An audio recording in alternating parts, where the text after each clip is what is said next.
अस्सलाम वालेकुम। कहानी को आखिर तक पूरा सुनिएगा और अगर आप चैनल पर नए हैं तो सब्सक्राइब ज़रूर कीजिएगा। आज उसके शौहर ने उसे शक की बुनियाद पर कत्ल कर दिया था और देखने वाले बताते हैं कि उसे इतनी गोलियां मारी गई थीं कि उसके जिस्म से भुने हुए गोश्त की बू आ रही थी। ये कहानी है महानूर हयात की, जिसका ताल्लुक़ पाकिस्तान के सूबे बलूचिस्तान के अंदरून से था। वो किसी छोटे से देहात की बासी थी। वालिदैन मेहनत व मुशक्क़त का काम करते थे। उसका बाप किसी वडेरे की बकरियां और भैंसें चराया करता था, जबकि माँ किसी दूसरे वडेरे के घर में बतौर मुलाजमा काम करती थी। देहात में होने के बावजूद उसके वालिदैन की सोच आम देहातों से बहुत मुख्तलिफ थी। वो जाहिल लोगों की तरह बेटी की तालीम के मुखालिफ ना थे और ना ही कभी बेटी पर बेजा रोक टोक करने के आदी थे। उन्होंने हर मुमकिन अपनी बेटी को तालीम हासिल करने में सहूलत दी थी, बल्कि जब वो मैट्रिक में थी और उसको स्कूल में अपनी उस्तानी साहिबा को पढ़ाया हुआ समझ नहीं आता था तो उसने आकर वालिदैन से शिकायत की थी, जिस पर उसके वालिदैन ने सोच विचार के बाद उसे करीबी गांव में एक पढ़ी लिखी खातून के पास ट्यूशन रखवा दिया था। गो के महानूर के वालिदैन के पास ट्यूशन के लिए फ़ीस देने की सकत ना थी, मगर वह बदले में ट्यूशन पढ़ाने वाली बाजी के घर पैसों की जगह रोज़ाना दूध दिया करते थे। और महानूर की माँ अब वडेरे के घर काम करने के साथ साथ ट्यूशन पढ़ाने वाली बाजी के घर भी बतौर मुलाजमा काम करने लगी थी। गो के महानूर पढ़ाई में ज़हीन थी, खूबसूरत थी, शक्ल सूरत के साथ साथ खूबसूरत शख्सियत की भी मालिक थी, मगर वह वालिदैन की नाफरमान थी, या दूसरे लफ्ज़ों में उसे वालिदैन का कोई एहतराम नहीं था। उसने आज तक नहीं सोचा था उसकी तालीम की खातिर उसके वालिदैन कितनी मुशक्क़त उठाते हैं।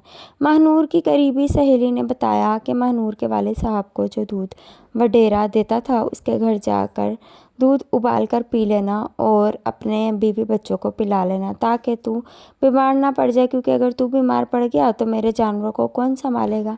महानूर हयात का वालिद वही दूध जाकर बतौर फ़ीस महानूर की ट्यूशन वाली बाजी को दे आता था। घर में गुर्बत का यह आलम था। उसके वालिदैन मेरे वालिदैन के इस्तेमाल शुदा कपड़े और जूते पहनकर गुजारा करते थे, मगर महानूर हयात के कपड़े हमेशा मेरे कपड़ों से बेहतर, महंगे और कीमती होते थे। मैंने महानूर के वालिद साहब को अपनी आंखों से महानूर के जूते पॉलिश करके उसके बेड के साथ रखते हुए देखा है। उसकी माँ महानूर के कपड़े 3 बार धोती थी ताकि कपड़ों पर कोई दाग बाकी ना रह जाए और बेटी को अपनी सहेलियों के दरमियान में शर्मिंदगी ना उठाना पड़े। मगर महानूर इसके बावजूद भी वालिदैन से नरम लहजे में मुखातिब नहीं हुई। हमेशा ही उसे अपने वालिदैन की तज़लील करते देखा गया, जबकि वालिदैन की तरफ से शर्मिंदगी और नरम लहजे में ही महानूर को जवाब दिया गया। एक बार महानूर हयात की कमीज़ की सिलाई एक साइड से उखड़ गई और उसने माँ को सिलाई का टांका लगाने के लिए कहा, तो घर में उस कपड़े जैसी धागे की नलकी मौजूद ना थी, जिस पर महानूर की माँ ने सफ़ेद धागे से टांका लगा दिया। जब महानूर ने कमीज़ पहनते हुए देखा कि सिलाई का टांका किसी और रंग के धागे से लगाया गया है, तो उसने अपनी माँ से ना सिर्फ तल्ख लहजे में बदतमीज़ी करना शुरू कर दी, बल्कि कपड़े उतार कर सगी बूढ़ी माँ के मुंह पर दे मारे और अपनी माँ को धक्के देने लगी। यहाँ तक कि उसकी माँ दीवार से जा टकराई और उसके सर से खून रिसने लगा, मगर महानूर को इसके बावजूद भी अपनी माँ पर कोई तरस नहीं आया था और उसका गुस्सा तब ठंडा हुआ जब उसके वालिद साहब ने वडेरे से पैसे उधार लेकर उसकी पसंद का नया सूट दिलवा दिया, जबकि वापसी पर मेडिकल स्टोर से ज़ख़म पर मरहम लगाने के लिए उधार सामान खरीद लिया ताकि जाकर अपनी बीवी के ज़ख़म पर मरहम रख सके। यही महानूर हयात जब BScs करने के लिए खैरपुर यूनिवर्सिटी में पहुंची तो वहां उसकी ज़ाहिरी शक्ल और सूरत को देखते हुए उस पर कई लड़के फ़िदा हो गए और ऊपर से उसने सोहबत भी राह रास्त से भटकी हुई लड़कियों की इख्तियार कर ली। उन्हीं के रंग में ढल गई। फिर एक यूनिवर्सिटी में गाड़ियों की स्कॉट के साथ आने वाले लड़के फ़रहत हुसैन की ज़ाहिरी शान व शौकत और दौलत की रेल पेल देखकर महानूर मुतासिर हो गए। फ़रहत हसीन भी हुसन परस्त था, फ़रहत हुसैन भी हुसन परस्त था, वडेरा था, अयाश था। उसने भी महानूर को बिस्तर तक लाने के लिए दौलत का इस्तेमाल करना शुरू कर दिया, मगर शायद महानूर के वालिदैन की दुआओं ने उसे फ़रहत हुसैन की शैतानी चाल से महफूज रखा। यहाँ तक जब फ़रहत हुसैन महानूर को بستر تک لانے میں ناکام رہا تو اس نے ماہنور کو نکاح کی پیشکش کر دی۔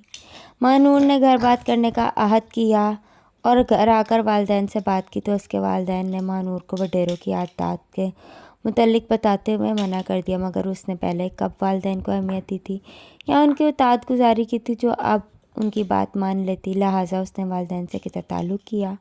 اسلامی احکامات کی بھی پرواہ نہ کرتے ہوئے والدین کی مرضی کے خلاف فرحت حسین سے کورٹ میرج کر لی، والدین سے قطع تعلق کر لیا اور پھر فرحت حسین کے کہنے پر تعلیم چھوڑ کر امور گھر دھاری سنبھالنے لگی۔ فرحت حسین والدین کی اکلوتی اولاد تھا۔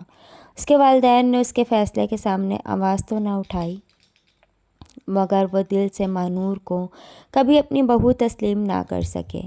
ماہنور جو اپنی ماں کی عادی تھی، اس نے ساس سے تلخ لہجے میں بات کی تو اس کی ساس نے بیٹیوں کے ساتھ مل کر اسے کپڑے دھونے والے ڈنڈے سے پیٹا اور جب وہ تھک گئیں تو اپنی ملازماؤں کے ذریعے ماہنور کی سزا جاری رکھوائی۔ جب مار کھا کھا کر ماہنور کا جسم سن ہو گیا اور اس نے حرکت کرنا چھوڑ دی تو اس کی ساس نے اسے ملازماؤں کے ذریعے کمرے میں پھینکوا دیا۔ تیسرے دن فرحت جب کراچی سے واپس اپنے گاؤں آیا تو فرحت کی ماں نے ماہنور کی شکایت فرحت کو لگائی اور فرحت نے اپنی تمام تر محبت کو بالائے طاق رکھتے ہوئے ماہنور پر تھپڑوں کی بارش کر دی، جس سے ماہنور کو پتہ چل گیا ناز رکھڑے اٹھانے والا مرد فقط آپ کا بھائی یا باپ ہو سکتا ہے، والدین کی مرضی کے بنا حاصل کیا ہوا شوہر کبھی نہیں ہو سکتا۔ اور ماہنور کی ساس نے آہستہ آہستہ اپنے بیٹے فرحت کو ماہنور سے بدظن کرتے ہوئے دور کرنا شروع کر دیا۔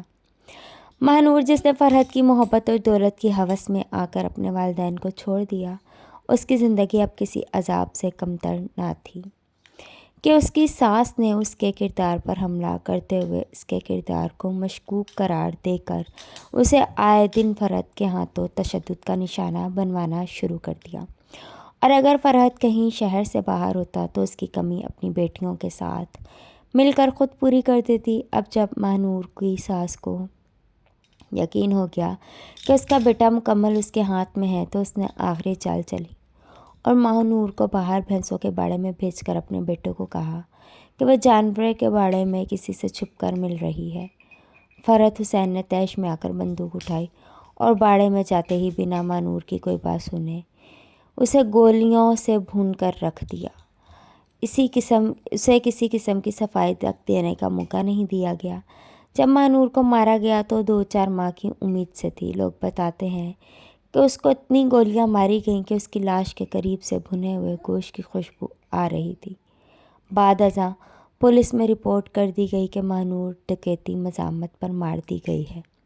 یوں والدین سے قطع تعلق کر کے لاوارث ہونے والی ماہنور آج لاوارث کر گئی تھی اور اس کے والدین تک خبر بھی نہ پہنچی تھی۔ دوستو، والدین سے بڑا اور مخلص رشتہ کوئی نہیں ہوتا۔ اللہ حافظ۔